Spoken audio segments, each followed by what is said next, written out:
it seems she. Hello, YouTubers, and welcome back to Why I Stopped Watching The Handmaid's Tale, Part 4. Just a very quick recap as to what I'm doing here. First of all, I'm explaining why I think that The Handmaid's Tale is not going to be good anymore after season 2 and that it was turning into a soap opera. And I was explaining it using 3 different character arcs. And the first one, part 1 of my video, was about of Glenn, and it was nice and quick and short. Now, June is, of course, turning out to be a much bigger project, so I'm kind of going episode by episode. So, parts 2 and 3, we're going through June, and so far we've gotten through episode 7. And today we pick it up again from episode 8. June has found out that Luke is still alive, but she is still sleeping with Nick. I don't blame her. It's unlikely that she'll ever meet Luke again, and she's in a very cold, cruel place and she needs some love. I just hope that they don't do anything stupid because love can make you reckless and stupid sometimes. June walks into her room and finds the commander waiting for her. It's a surprise. He won't tell her where he's taking her or what they're doing. He just says, First, we're gonna have to do something about those legs. No, first let me tell you about Jezebel's. Jezebel's is a brothel. It's a super secret, high class brothel for the commanders and the powerful. Now, the Jezebel's chapter happened in the book, in the movie, and in the show. But once again, the show did a much better job than the movie did, so I'm going to take another little tangent here to explain how.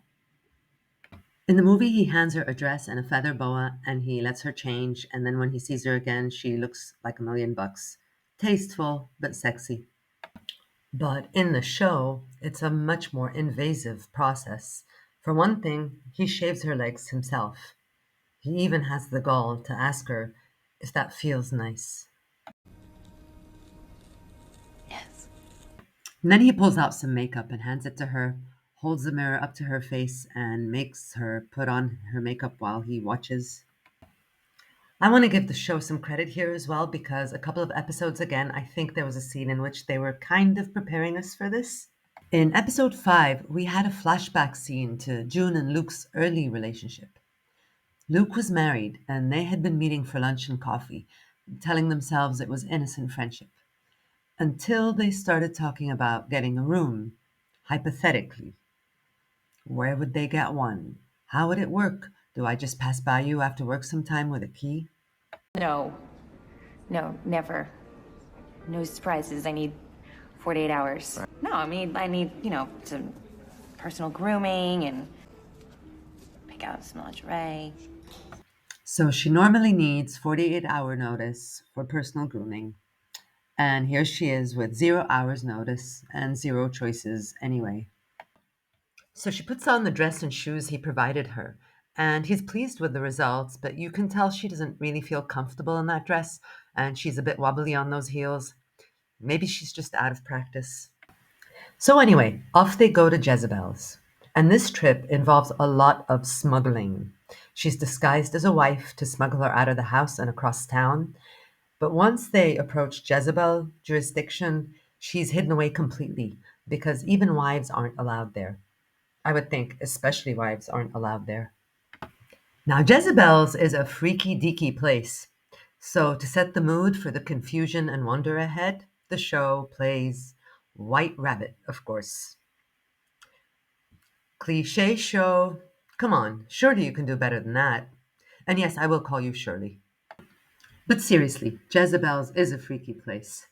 The women there were previously condemned women who were given a last choice: death or prostitution for the commanding elite. Jezebel's.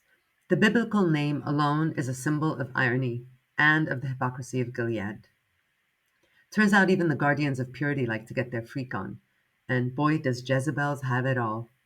Sleeping Beauty fantasies, amputee fetishes, and you know Gilead has a steady supply of those. Or how about a little girl on girl action, including wife handmaid action? I'll bet that's a popular one. And apparently, another prevalent fantasy is smuggling in your own personal handmaid for the night. Because these guys just never have enough. Everyone's human after all. Yeah, everyone is you and your buddies. The women, they're Jezebels, they're temptresses, they're some third thing. So June is not having a great time. But then, bam, she sees Moira. Now, we haven't talked about Moira. Moira was June's best friend since college. They had separately tried to escape Gilead, and they both got caught and reunited in handmaid school for a while. But after a second failed escape attempt, June had heard that Moira was dead. And here she was, alive and tricking. Please excuse the bad pun, but I'm keeping it in. So June sees Moira, and Moira sees June, and they have a very short reunion in the bathroom because they both have to get back to work. But Moira tells June to come find her later, and June joins the commander and they go up to the room. He's stroking that handmaid tag on her ear, like, what is he, reminding her that she's cattle? So she spends the night with the commander, and of course, this time it hurts even more than all the ceremonies combined. I feel like I shouldn't have to explain why this should be harder than all the ceremonies, but I also feel like I should explain it. So, very briefly, the difference is that with the ritualized ceremony, June gets to escape her body and detach. She thinks of other things. What's happening to her body is not happening to her. She is somewhere else.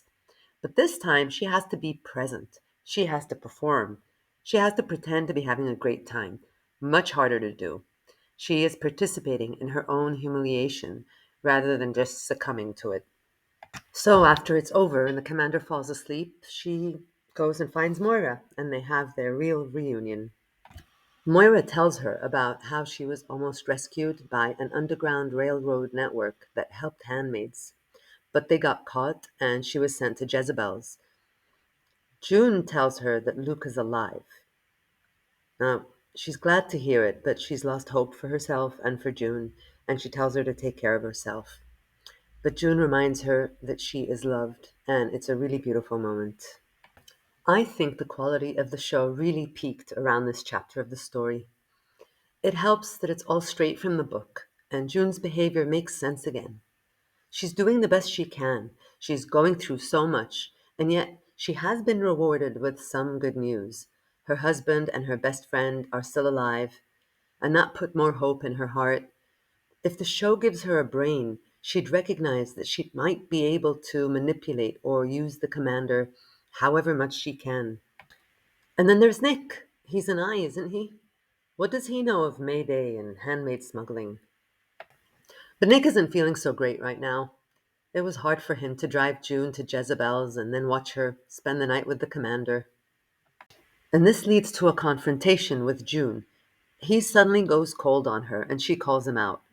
She reminds him that none of it was her choice, but he just says that it might be easier and safer for them both if they just stop. June is very angry with him, arguing that love is worth the risk. It's a short quarrel and it doesn't change things moving forward, so I won't spend more time on it.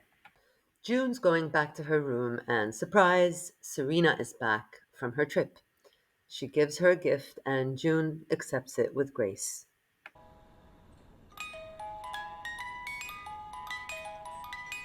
Thank you. So, no funny faces today.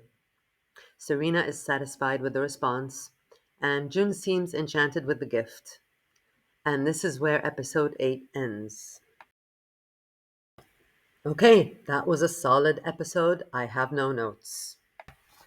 Thank you if you've gotten this far. It really means a lot to me. I enjoy making these videos, but some parts of it are really hard, and the worst part is listening to my voice.